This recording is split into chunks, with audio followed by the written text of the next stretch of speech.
Hi, this is Brad Keithley, Managing Director of Alaskans for Sustainable Budgets. Welcome to the weekly Top 3, the top 3 things on our mind here at Alaskans for Sustainable Budgets for the week of September 29th, 2025. The weekly Top 3 is a regular segment on The Michael Dukes Show. The show broadcasts on both Facebook Live and YouTube Live, as well as via streaming audio from the show's website, weekdays from 6 to 8 a.m. I join Michael weekly in the first hour of Tuesday's show from 6:10 to 7 a.m. for a discussion between the two of us about our 3 issues. We post the podcast of our discussion following the show on the Alaskans for Sustainable Budgets Facebook, YouTube, SoundCloud, Spotify, and Substack pages, also on the Alaskans for Sustainable Budgets website, as well as the project's page on national blog site, medium.com. You can find past episodes of the weekly Top 3 also at the same locations. Keep in mind that in addition to these podcasts, during the week, you can also follow and participate in the discussion with us of these and other issues affecting Alaska's fiscal and economic condition by following us on the Alaskans for Sustainable Budgets Facebook page and through our posts on Twitter. This week, our top 3 issues are these.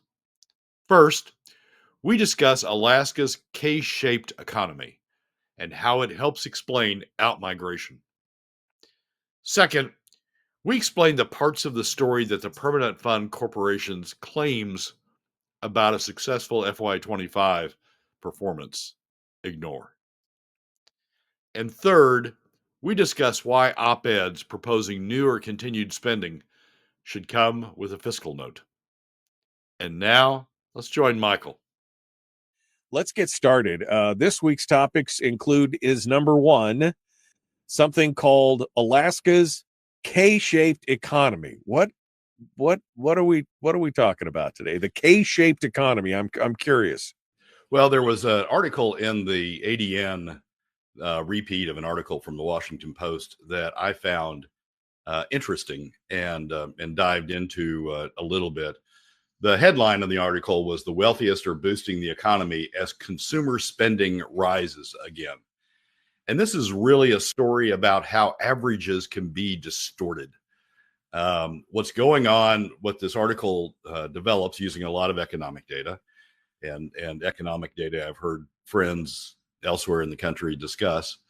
What's really going on is the top 10%, the top 20% are increasing consumer spending. They're finding their wealth enables them to increase consumer spending, and they're spending it on various goods and various segments of the economy that are tied to that segment of the income bracket are doing well. But that's masking what's going on with the other 80%. And with the other 80%, you find when you look at income data and you look at spending data and other similar data, you find that they're sort of barely breaking even. They're sort of hanging on. They're not boosting consumer spending. Their income data isn't, or their incomes aren't boosting overall income. They're just sort of staying even. And what economists describe what's going on is a K-shaped economy, with the top income brackets going up, both in terms of income and in terms of consumer spending. And on an inflation-adjusted basis, the bottom income brackets sort of in a slow but steady decline. The result is that, and you can see this in the income data that we look at from the IRS about Alaska, the result is the averages are going up. Consumer spending overall is going up, but it's being driven, and this is national, it's being driven by the top income brackets that are driving it up, the top leg of the K, or the top arm of the K. It's being moderated significantly. I mean, if all of the income brackets were doing the same, we'd have a super spike going on, but it's being moderated significantly by the sort of steady decline, slow decline that's going on with the bottom arm of the K, the lower income brackets. So my question was, all right, this is a really good national article. let me dig into Alaska data for a little bit and see what I can find with respect to Alaska data.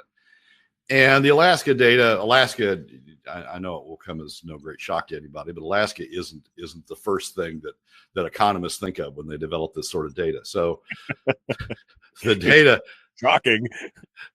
The data isn't as fulsome, certainly, as what you see at the national level, but there's some. And you can see the same thing again by looking at the income data, both from the Census Bureau and from the IRS. Income tax statistics. You can see the same sort of rise going on in incomes in the upper arm of the K bracket, and you can see the same sort of steady sort of decline-ish going on in the lower arm, the middle and lower income Alaska families bracket. So I dove into that a little bit more and said, okay, so what's really the cause of what's going on in the middle and lower income bracket? And there's a lot of things that are going on in there. But one of the things is the slow and steady decline of the PFD. Alaska used to not look as much K-ish as it looks now. It used to, compared to the national average, it used to be much flatter in terms of both arms. Both arms used to be much closer together than they are now. And a driver behind that was the PFD. When you look at income data on a household basis or on a family basis, as opposed to on an individual basis, the PFD was a not insignificant source of income to households in the middle and lower income brackets. As the PFD is, we all know the PFD has declined. I mean, not only in terms of not only against inflation, but just absolutely it's declined. And as the PFD income has declined, you find Alaska forming a more and more sharp K, right, with the upper income brackets. You're talking about the difference between $4,000 for a family of four and $12,000 to $14,000 for a family of four. Yeah, that's a significant bump. Yeah, when you're talking about middle and lower income Alaska families whose income is not huge to begin with, so when you're taking that out as a percent of income. And so I extended this thinking a little bit further and sort of pondered whether that's the source of outmigration. We have, or that's one of the big contributors to outmigration. We have talked about this before on the show. I've written columns about it before on the show, but I sort of went back to that data and looked at it again. And the data shows when you look at the IRS statistics, when you look at the Census Bureau statistics, the data shows that we're losing families, working age families below age 60 and below. We're losing those families in the middle and lower income brackets. We're actually increasing families in the upper income brackets in Alaska. So there's in-migration in the sense that the number of households is climbing. There's in-migration going on in the upper income brackets. They don't need any additional help. They're doing fine. They're attracting more people here. But in the middle and lower income brackets, that's where we're losing working age families. And so as sort of the net of this is, as you look at what's going on in Alaska, when you think about it in the context of a K-shaped economy, and as you look at what's going on in Alaska, as our K arms are getting farther and farther apart, as they're spreading, in part driven by the decline in the PFD cuts, as they're spreading like that, you're seeing more and more outmigration among the lower part of the arm. They're finding better opportunities or other opportunities elsewhere in the U.S. And that's I mean, we've made this point before, but I think seeing it starting from the national level and seeing what's going on at the national level and going through the economics, and for those interested, I would recommend this article. It's in the September 26th, published September 26th, so a few days ago. The wealthiest are boosted. The headline is "The wealthiest are boosting the economy as consumer spending rises again." As you think about, as you read about that in the national context, you can see Alaska being affected by the same thing in terms of the K legs spreading farther and farther apart. And so the legislature, when the legislature thinks about, the legislature, I don't know what they think about half the time, but when they think about the PFD, when they think about PFD cuts, they're thinking about, oh, we're going to redirect this money to do good, right? We're going to redirect it to the government. Well, they're not thinking about, I don't think, there's no indication they're thinking about who they're directing it away from and what that causes in that general population. And if they're truly concerned about the Alaska economy, that's something that we ought to hear more about when it comes to those decisions. Remember, we've had that conversation in depth ad nauseum on this show that they're not thinking about the private economy. The private economy is not, if it was an afterthought, that would be an improvement. It's not, they're not even thinking about the private economy. As long as the government spend and the government economy is doing well, they are not thinking about what is the effect of anything that they're doing on the private economy. There is no discussion because they get nothing from the private economy in their minds.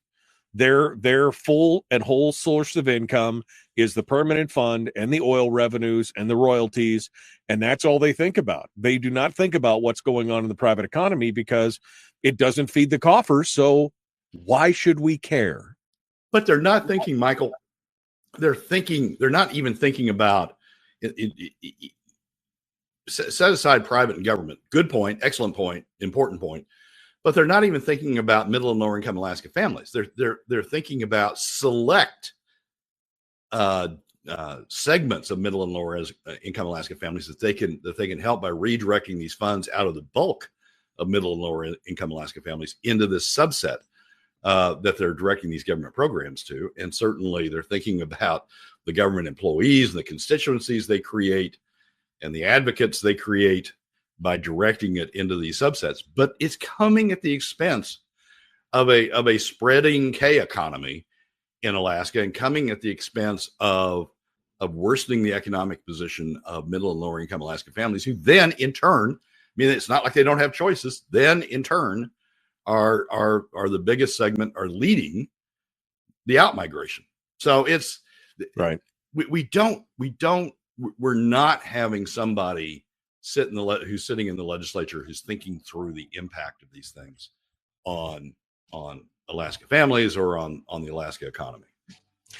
Again, not surprising if you've watched their behavior, and again, it's about control. And I think you hit the nail on the head when you talked about constituencies, because are they bolstering their constituencies?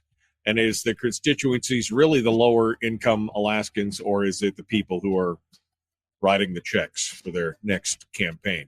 Yeah, Brad, again, not shocking that that they are not really thinking about that.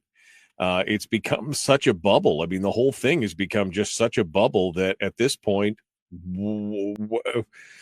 anything outside of that little bubble, what does it matter? As long as we create the programs that we say we need to create, we can feel good about ourselves, pat ourselves on the back at night that we gave the poor, pitiful people the program that helped them.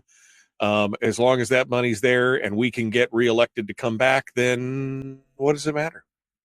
Yeah, the thing that I think that frustrates me the most about those who say they're helping the poor, they don't focus on, or if they do, they just ignore it. They don't focus on who they're taking the money from. We're funding all these programs, all this spending that's going on for the various programs. We're funding it by taking it out, by using PFD cuts. We're funding it by taking it out of the pockets of middle and lower income Alaska families, generally. So we're robbing Peter. We say we're concerned about middle and lower income Alaska families, right? Legislators would say that that's the heart of the economy.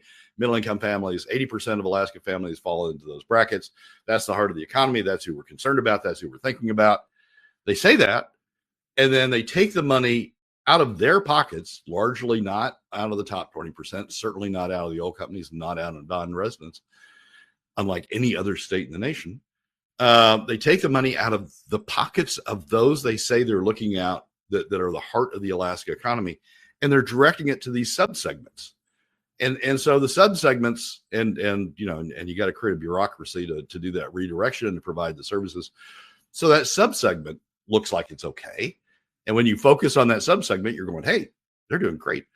But then you don't go back and look, well, what did I do to the broader segment, the middle and lower income Alaska families that I took the money out of? Oh, they're going down and down and down. They're forming the lower leg of the K, and the K is spreading wider and wider. I mean, that's the tragedy of this.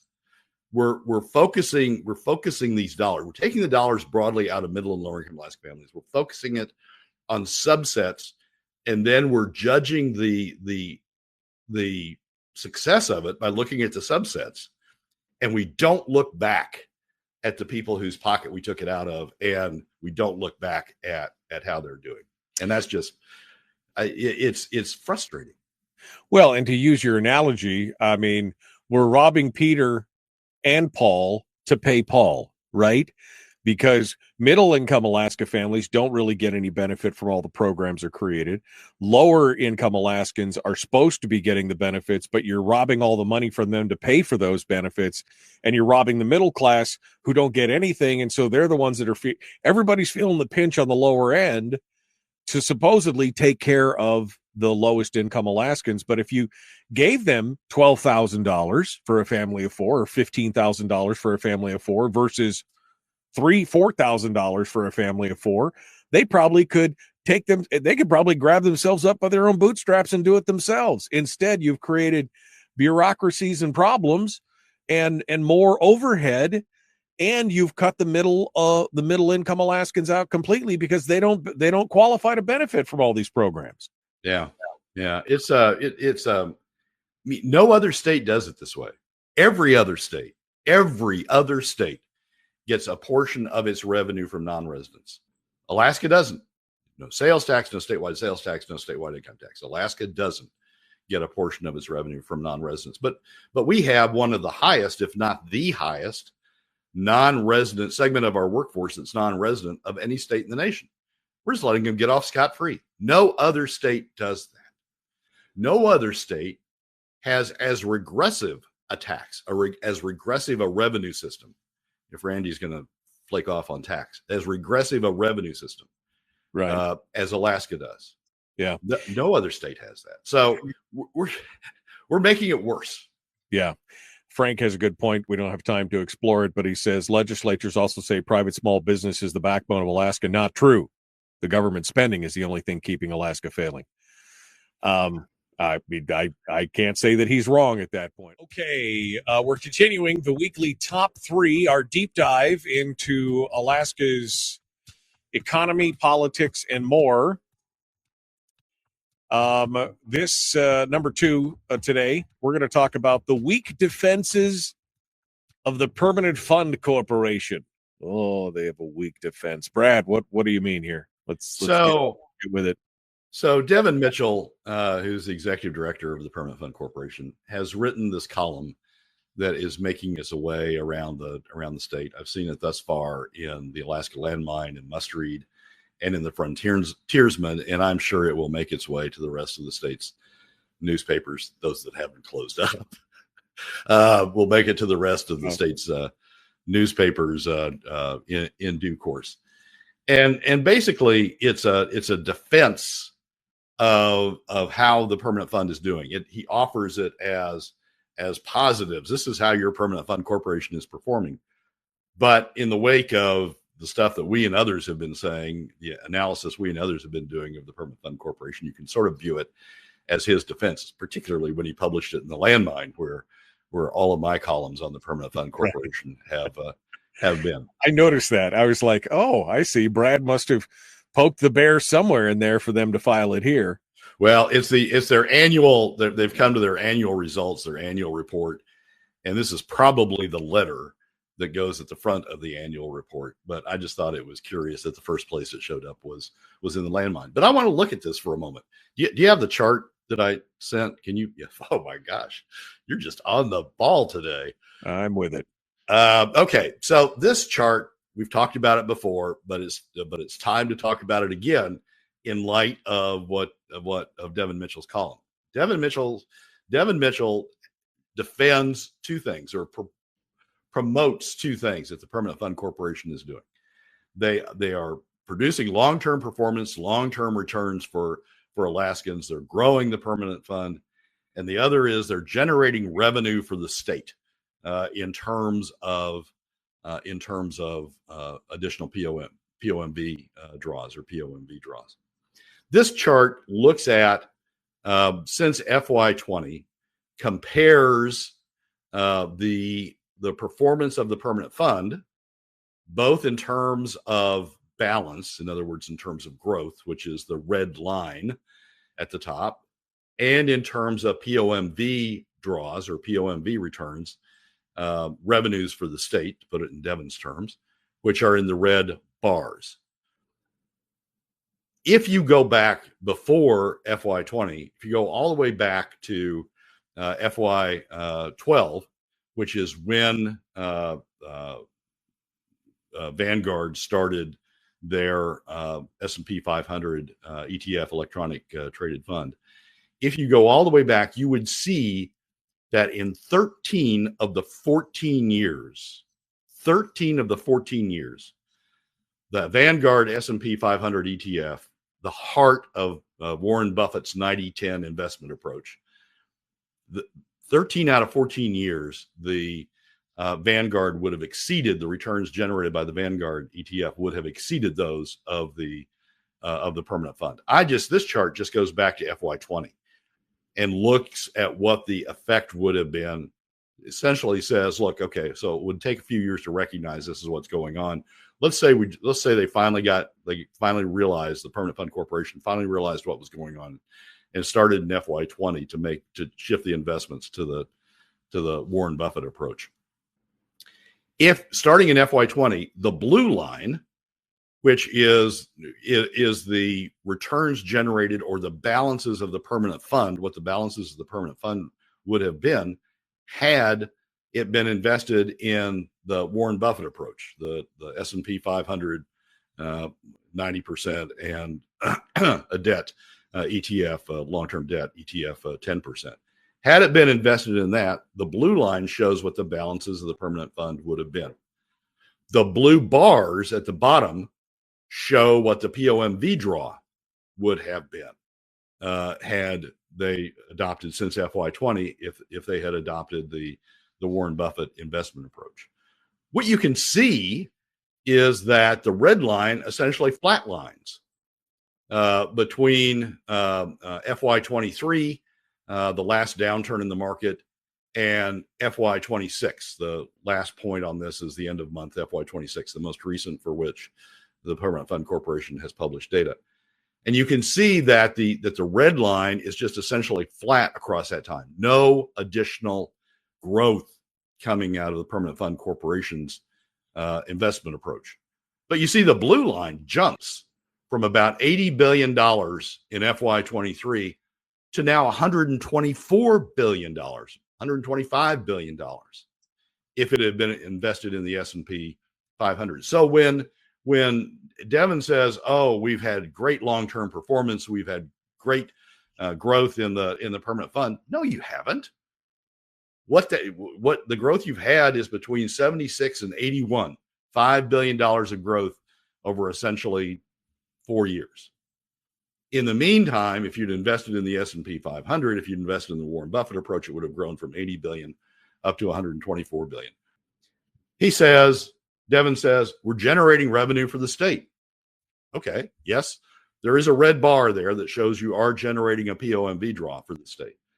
But look at what it would have been had you invested in the Warren Buffett approach, had you taken the 90-10 approach based upon the S&P 500.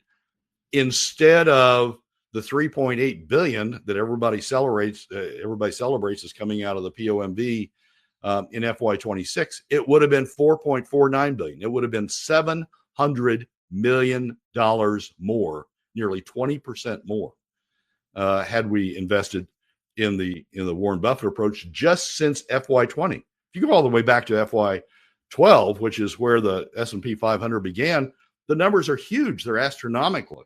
The differences are astronomical. So what Devin's trying to do is say, hey, look, we got a red line and we got red bars. Isn't that great? Right. We've got a balance and we've got POMV draws. But that's not the story. The story is, what could it have been had you taken a different investment approach, an approach that in 13 of the last 14 years produced higher returns than the investment approach you were taking. That's what it should be measured by. And would have cost nearly $1 billion less, right? Because there's 900 million in management fees for doing this, the investment approach that they're using versus just plugging it into the Vanguard formula and leaving it and setting it and forgetting it. It would have been $1 billion per year less in investment costs. Yep, exactly right. Exactly right. And that $1 billion is being reflected in the red line. The red line is $1 billion per year less over the last several years, $1 billion per year less because of the investment approach they were taking, the costly investment approach they were taking. You're exactly right. The blue line is very low cost. I mean, that's why Warren Buffett recommends it, because it's low cost.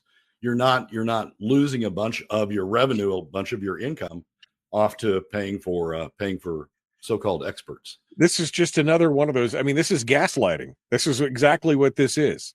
This is gaslighting. Okay. We'll take our bad news here and we're going to spin it in the best light possible and tell you that you're getting exactly what you deserve. This is, look at what great stuff we're doing. Again, not looking at the alternative. And this is not about, somebody just said, when is all this theory going to hit the streets? When is Brad going to run for governor? This is not theory. You're looking at the raw numbers to say, here's what the comparisons are. And yes, the S&P, the Vanguard fund is more volatile, but even in its own volatility, it still provides more funding for the state in both the short and the long run. I mean, that's crazy. Yeah, what you get, I mean, the permanent fund touts the fact that their approach isn't volatile. Well, you look at FY23.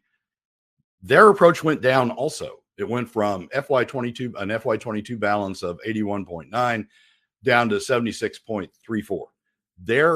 They have volatility also. It's not as volatile as the S&P 500, but the volatility of the S&P 500 is biased upward. I mean, yes, there are some down years, but there are a lot more up years, and the up years are a lot bigger in terms of up than the approach being taken by the Permanent Fund Corporation. I think the real telling, when people say volatility, the statistic to me that kills that off is that 13 out of the last 14 years, the Buffett approach, the 90-10 approach, has outperformed the Permanent Fund Corporation. The Permanent Fund Corporation says, yes, but there was 1 year, and it happens to be FY23. So you can see on this chart that 1 year that the Permanent Fund outperformed the S&P 500. The Permanent Fund will say, yes, there was 1 year that we outperformed the S&P 500. That's 1 year out of 14. Well, and in the meantime, in those other 13 years, the S&P has built up a huge balance compared to where the Permanent Fund Corporation. But even in the year that they beat the S&P, as far as the drop was not as dramatic, if we had been in the S&P 500, we still would have received almost $200 million more in revenue from the POMV draw. I mean, this is, it's right here in front of you in black and white. You can look at the numbers for this 5-year period or for the 15 years all told. I mean, again, it would have been every year again, and without that $1 billion a year, $800 million a year in fees to do it. Yeah, so the Permanent Fund Corporation, gaslighting is probably the perfect term to this. I really hadn't thought of it before, but the Permanent Fund Corporation say, here, look at what we've done for you. We haven't lost any money because we're not volatile, but we haven't made any money. But the rest of the story is we haven't made any money. We haven't built up the fund in the same way that investing in the Warren Buffett approach. And this isn't the Brad Keithley approach. This isn't some fly-by-night approach. This is Warren Buffett saying this is the right investment approach, the 90-10 investment approach. You know, people say you don't have diversity in the 90-10. Well, you've got the entire S&P 500. Corporations doing well, corporations doing bad. You've got that entire mix. You're hedging against volatility by using that entire mix. And in 13 out of 14 years, it's produced a higher return, a better return, better values for those who invest that way, as opposed to what the Permanent Fund Corporation is doing.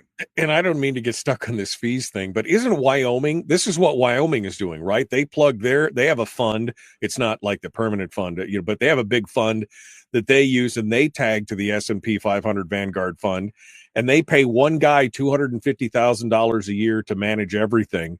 And they've seen greater rates of return and more stable, again, following the blue line, than we have, spending $800+ million a year. Yeah. And that $800 million is really so the Permanent Fund board members who don't know what they're doing, by the way. The Permanent Fund board, they've established that. Heck, the chairman, Jason Bruni, says, I don't know what I'm doing. I wish we had other people back who did know what they were doing. I mean, that $800 million is to give the board members cover. Oh, well, we didn't make these decisions. We relied on this, and we paid a lot for this investment advice. And so it must be right. And it's not our fault. If there is a fault, it's the fault of the investors, or a fault of all the advisors that we hired. It's a CYA. But what you get, the other investment approach is to follow Warren Buffett. And who's been better at this over time than Warren Buffett? So it is frustrating. It is gaslighting. When you read Devin's article, he talks about none of this. It's all the red line. Isn't the red line great? The red line didn't go down. Isn't that great? The red line produced the red bars, which is revenue. Isn't that great? Yeah, but it could have been much, much, much, much greater. Yeah, because all the blue bars are all higher. That's the thing. He didn't talk about the blue bars. Let's not talk about that. Let's just look at how pretty the red bars are. But the blue bars are higher every freaking time. Even in the downturns, the blue bars are higher. It's astonishing. Chris makes a valid point. And yes, it would require a whole kind of redirection. He said they'd have to sell a lot of real estate in order to invest the money that you're talking about. Well, again, that's what I think Brad is pointing out, is that this is a whole different approach to what they've been trying to do that's not generating the revenue. Yes, you'd have to take a whole different type of approach to make that work. Brad, am I wrong? Am I misreading what you're saying here? That's exactly right. And what you would be investing in is the S&P 500, and you'd be investing in some companies that are heavily in real estate. You'd be indirectly investing in real estate through companies that are heavily invested in real estate. You wouldn't be out of it. You'd just be doing it indirectly, and you'd be relying on the management of those companies to perform. And over time, you've seen that performance outstrips the performance of the Permanent Fund Corporation, who's investing directly in real estate. So yes, you would take your money out of the direct investment in real estate, but you would still be invested in a proportionate amount in real estate through the investment in the S&P 500. Some people sometimes make that point, the point that Chris says, well, the red line isn't really what the red line is. The red line, you're not capturing all the appreciation that's gone on with real estate or with their other private investments. And the red line's really something else. Well, the Permanent Fund Corporation revalues on an ongoing basis, revalues its investments to reflect fair market value. And basically what you're arguing is, well, they're not really capturing fair market value. The red line isn't really what the actual investment base isn't what the red line is. The fair market value would be higher. Well, that means that the Permanent Fund Corporation isn't doing their job in valuing the fair market value of their assets. But setting aside that, you would still be invested. You'd be invested in pharmaceuticals. You'd be invested in real estate. You'd be invested in oil and gas. You'd be invested in all of the things that people want you to invest in, that people think you should be invested in, but you'd be invested in it through the S&P 500 as opposed to directly investing in it. And we're seeing the difference in results, the difference between the red line and the blue line of investing through the S&P 500 as opposed to investing directly. Kyle just said, the red line is smoke and mirrors. Well, if that's the case, then the Permanent Fund Corporation has failed. If it's smoke and mirrors, that they're the ones that are providing this valuation, Kyle. So are they doing a good job? He says this is where the argument falls apart. The red line is smoke and mirrors. This is the numbers that they're delivering.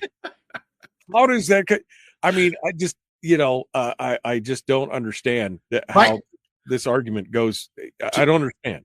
To the extent that there's smoke and mirrors on the high side. No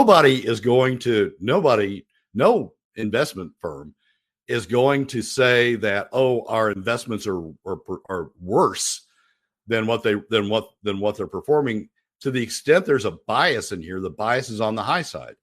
So if there's smoke and mirrors, there's smoke and mirrors on the high side. The blue line is real. The blue line is real S&P returns. The blue line is real investment returns by investing in the Vanguard S&P 500 ETF. Those are real numbers. The red line, to the extent there's smoke and mirrors, to the extent they're made up numbers, that's the high side. If he's saying there's smoke and mirrors, the real numbers are lower than that, because the incentives and the investment bias is always to upscale your investment value as opposed to low scale it. And Kyle says, I know you don't understand because we're too stupid to understand. Kyle apparently has all the solutions out there. Kyle's got it out. He can't explain how it's wrong. He just knows in its heart that we're wrong because we're fighting the machine. That's what it's all about there. Going back to Chris's comment where we'd have to sell a lot of real estate. Brad created the red line. No, those red lines came from the PFD and from Devin Mitchell. That came from the thing, right? I mean, this is not Brad's numbers. These are numbers that Brad took from Devin Mitchell's commentary and from the reporting of the Permanent Fund Corporation. So yeah, absolutely. Those are from the annual reports. Those are from their monthly, to the extent they're monthly. Those are from their monthly reports. The blue line is from simply looking at the value of Vanguard's S&P 500 ETF, looking at the value of that over periods. Yeah. So I've created none of these numbers. I have calculated the numbers from existing from published numbers, audited numbers. I'm not creating these numbers. No, that's okay. Kyle knows better. I just, every time I go back to Chris's comments and I see, you'd have to sell a lot of real estate in order. But yeah, that's being like people saying, can't believe we'd have to sell our horses and buggies to buy these newfangled cars and do all that. If it's not working, then and there's a better way to do it, you're going to have to change the way you do things. That's how it works. It is what it is. The weekly top three continues. We're getting back into it here. Number 3 of the weekly top 3, this is Brad's new point. All op-eds should be required to come with a fiscal note. We've got an op-ed and we think it's all well and great, but boy, it should really be required to have a fiscal note with it. Brad, what are you talking about?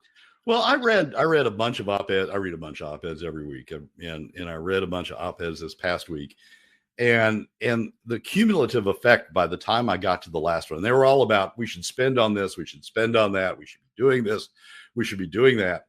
The cumulative effect of all those at the end was, but how much would they cost, and what's the expected return? We don't have, the state is out of money, folks. I mean, the state doesn't have, because we're not generating the revenue that we should be out of our existing assets, but the state doesn't have any money laying around spare that it should be investing in these things. Yet we get these articles that say, oh, you need to invest more in K through 12. You need to invest more in this. You need to invest more than that.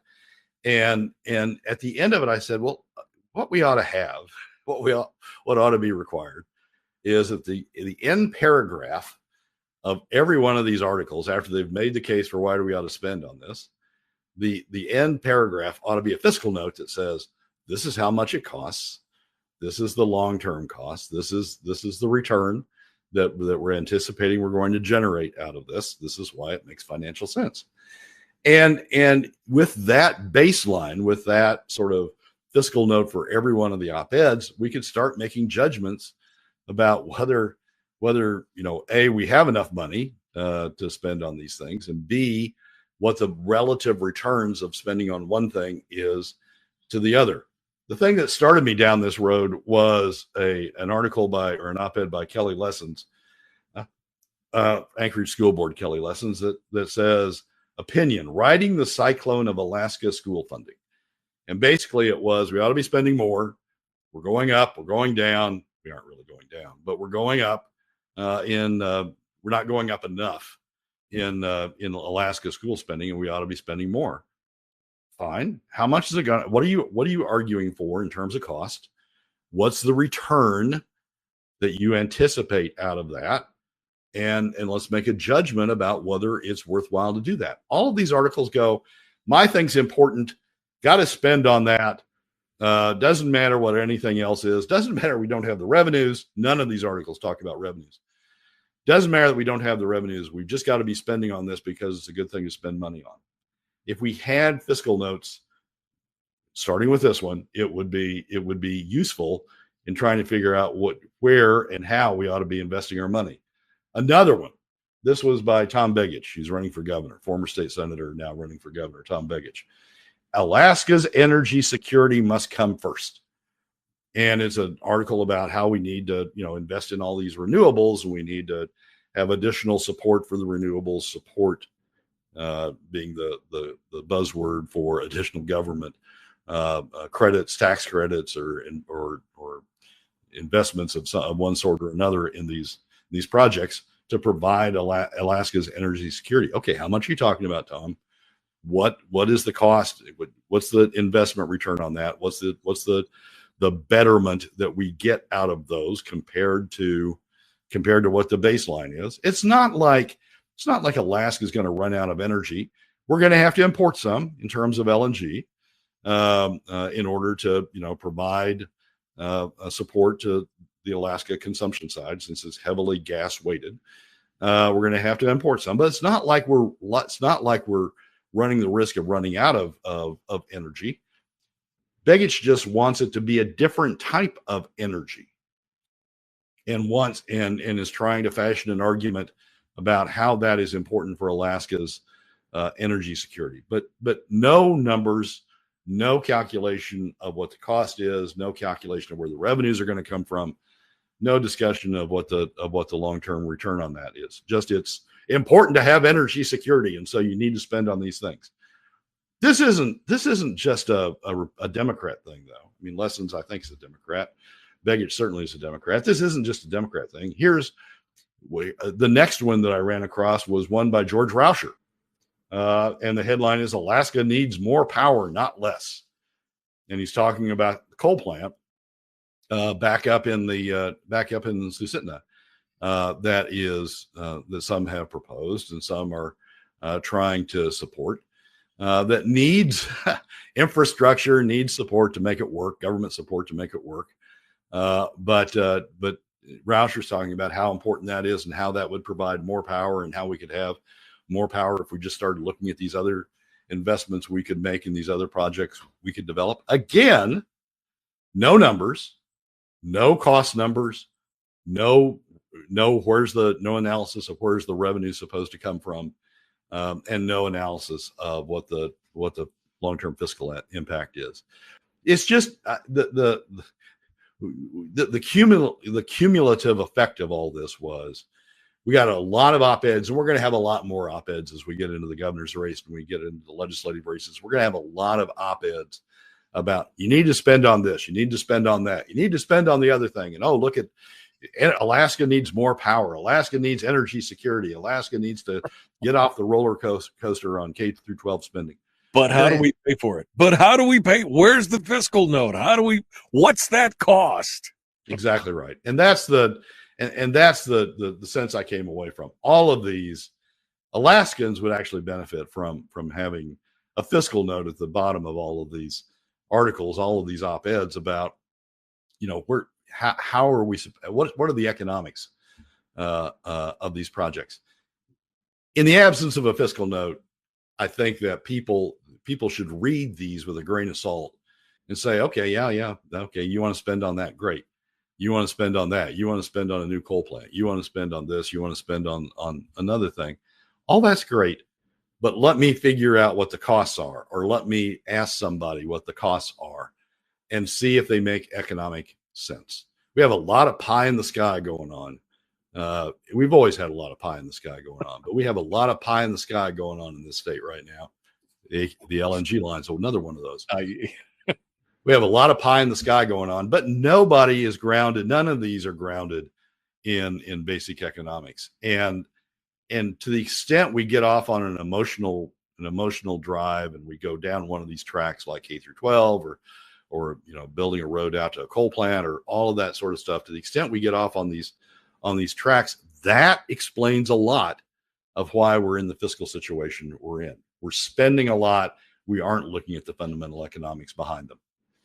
Yeah, no, I mean, this is again, we see this all the time, especially around election season, where everybody has every plan to put a chicken in every pot and do all this other kind of stuff, but they never tell you how it's going to be paid for, where the money's going to come from, or what the actual, I mean, it's the long trail all over again, right? It's going to generate millions of dollars and show your work.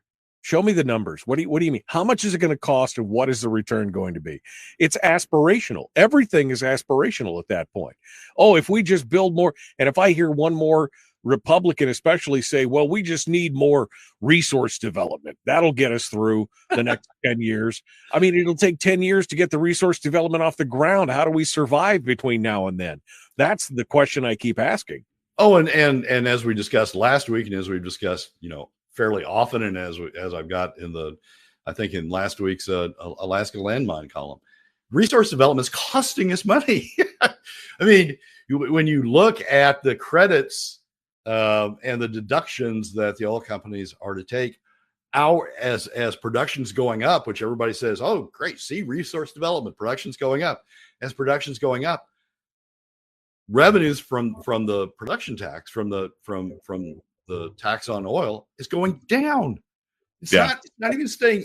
It's not even going up a little bit. Not as much. It's not even staying. It's going down.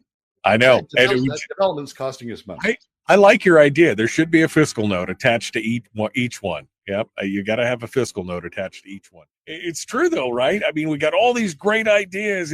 Okay, great. How are we going to pay for it? How's it going to happen? How's it going to? Oh, you don't have that answer? Okay, great. That's great. Oh, we need more money for the schools. Okay, great. How's that going to get paid? Oh, you don't have an answer for that? Okay, great. It's astonishing. Yeah, you made a statement back in the segment I think is very insightful. Show your work. Show your work. A lot of these op-eds wouldn't pass fifth grade. The fifth grade math teachers requirement that you show your work when you turn in your test. Show your work on how your math works. Show how you got to the answer that you got to. I remember law school exams were like that. Show how you reach the conclusion you did. We don't do that. I mean, these op-eds, all these op-eds, George Rauscher's included, are just, let's jump to the end game. Oh, we have a coal plant. Or Tom Begich, oh, we have all these renewables. Or Kelly Lessons, oh, we have this great K through 12. They just jump to the end without showing their work about how we pay for it, what it's going to cost, how we pay for that cost, and what the return on that investment is. And right. And we're not even passing the fifth grade test. Yeah. Of these proposals. Well, tis political season, Brad. Expect tons more of this, right? There'll be a chicken in every pot and a moose on every table. And let me show you how I'm going to do it. No, I won't show you how I'm going to do it. I'm just going to promise that. And we'll figure it out on the other end. That's how it's going to be. Because it's a good thing. It's a good thing. Alaska energy security is a good thing. Don't worry about how we get there. It's a good thing. I think a $1 million deposit in my account would be a good thing. I think that would be a great thing. So tell me how that works. Tell me how that works, right? I mean, that's where we're at. How can you figure that out? Or back to, the red line and the blue line. They're pretty easy to go pull that information out. There's your work. I mean, show me how it's wrong. Oh, you can't. Okay, that's all I wanted to know. It's just one of those things, right? It's one of those things, my friend. Well, it's you're right. We're going to have a lot more of these come up in the campaign season, and I'm going to be complaining about a lot more of them, I'm sure, as we go through. But for listeners and readers, think about that. Think about what the fiscal note would be on this proposal, and think about why they aren't giving you the fiscal note. Think about why they aren't telling you what the economics are. Think about why they aren't telling you what the cost is, what the opportunity cost of what we otherwise could be investing in, or what the impact is on lower and middle income Alaska families if we're taking the money out through PFD cuts. Think about that. It's the worst part is that when I ask somebody, how do we get out of the fiscal situation we're in? Their answer is, well, resource development. We need to develop the Okay. Well, I mean, first off, how do you pay for that resource development? What's the cost going to be to the state? And again, forget about the timeline, because they're not even thinking about the timeline. The timeline is 5 to 10 years. I mean, 5 years at a minimum, 10 years, probably more than likely. But again, it's like it's not a real answer. It's not a real answer. Yeah, particularly when you look at oil, and particularly when you look at what the impact is on production taxes. I mean, I've gone through all the periods now. I've gone through the current period, the next 10 years, and the future beyond that, using DOR data from Pika and Willow, and you can look at what the out years look like, 25-year span, and all of those years, production taxes go down. Production taxes don't come back. And so people who say, oh, well, we got to the next 10 years, don't worry about that. The 10 years beyond that will be okay. No, we're not. They don't come back. They keep going down. Yeah. And so when people talk about resource development, oil development, yeah, they haven't either. A, they haven't done the numbers, or B, they're just lying. Yeah. Again, aspirational. And yeah, you're right, Harold. That's exactly right. We're still chasing a pipe dream, millions being wasted on gas. We were just talking about that. Where's the numbers? Where's the fiscal note on that? How much effort, energy, and wishing are we wasting on yet another program that's going to go nowhere? It all sounds great on paper until the rubber hits the road, right? That's that's where it is. It all is desperation. Brad, what else are you looking at this next week here? We got about 2 minutes here. Well, I did a piece a few weeks ago on K through 12 and focused on why it's important to start, when we look at increases in K through 12 revenues, start focusing on local governments. Alaska lags the national average hugely in terms of the percentage of revenue for K through 12 coming from local governments, and the result of that is local governments really don't care that much about constraining K through 12 spending. They're mostly advocates of additional K through 12 spending because they don't have to pay much for it. If you push, like the other states do, if you push more responsibility for raising the money to pay for K through 12 spending on local governments, they would be more responsible in terms of constraining that spending and spending it more wisely. So I'm going to do another piece on that this coming Friday. Well, I'm interested to see where we go from here, where it all ends up at, and we'll be watching that for sure as we go through. Brad, thank you so much for coming on board. As always, it's good to talk with you. Appreciate you being part of the show today. Michael, as always, thanks for having me. Well, that's a wrap for another week's edition of the weekly top 3 from Alaskans for Sustainable Budgets. Thank you again for joining us. Remember that you can find past episodes on our YouTube, SoundCloud, Spotify, and Substack pages, and keep track of us during the week on Facebook and Twitter. This has been Brad Keithley, Managing Director of Alaskans for Sustainable Budgets. We look forward to you joining us again next week on the weekly top 3.